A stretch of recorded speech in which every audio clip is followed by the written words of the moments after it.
Okay, so now we're back to a part 3. So let's recap. Basically, if you have your tire pressure set too high, you'll end up having a contact patch that's too small in the front because your weight is concentrated over the rear, and then you'll end up having a rough ride, and going over even smaller bumps like this one can be felt with a higher tire pressure. And even the smaller bumps like this one can cause your tire to bounce, and that's kind of unsafe if you're on asphalt or cement. You'll just lose contact with the ground altogether. So that can make you fall down if you're going around a sharp turn or something like that. So you want to adjust your tire pressures according to your weight, and keeping in mind that your weight is concentrated over the rear tire. So that'll be it for this little how-to on how to properly adjust your tire pressures. If you experiment with your bicycle, you'll see what I mean. You can get a lot more comfort out of your bicycle, and more traction and more safety. But the issue there is if you go too low, then that makes your tires inefficient, and you just don't get much coast out of the bicycle that way. So it's kind of a balance to figure out, you know, what's comfortable, um, how much efficiency do I need, or what kind of traction you're dealing with.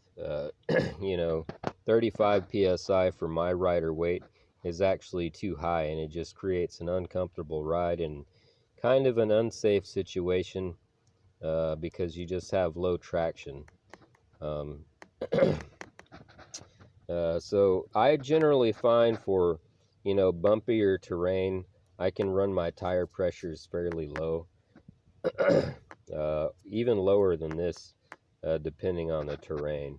But for asphalt or pavement, this is about as low as I go with my bike. It's somewhere in this range here, and that gives me a nice setting to where I can deal with little bumps in the road, or sections in the sidewalk, or high enough to where I don't have squirm on the front tire and it doesn't make my bike unstable.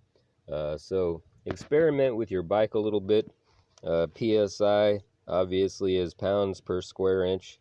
So say if that was, 2 square inches there, say this was the middle and this is an inch and that's an inch, you'd have 35 PSI per square inch. So that's 70 pounds concentrated over the rear, and then the rest of your weight would be concentrated over the front. And this here is contact patch. This is actually the tire itself contacting the road. So that's how much traction you have. I mean, this is, just an illustration, but on your bicycle or your vehicle, it's actually the same thing.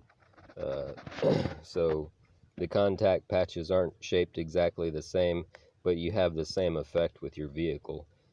So go by your manufacturer's recommendations with your vehicles. You have tire pressure monitoring and things like that. But at the same time, there's still a range that they give you. You don't have to run, exactly what they say. You want to run a high enough pressure to where you get proper efficiency out of your vehicle, and you're just not burning up excessive gas. But sometimes the recommendations can feel a little bit too high, or sometimes they can seem a little bit too low. Um, if you run them too low, then your tire pressure monitor will come on. And if they're too high, some people feel that their vehicles are just kind of uncomfortable or have a rough ride. And experimenting with your tire pressures a little bit can help with that. But you have to keep in mind where your engine is located, or where your weight is located, such as a truck, if you have a load in the back of the truck or something like that. So experiment with those tire pressures to get the comfort or efficiency that you want, or the safety that you're looking for.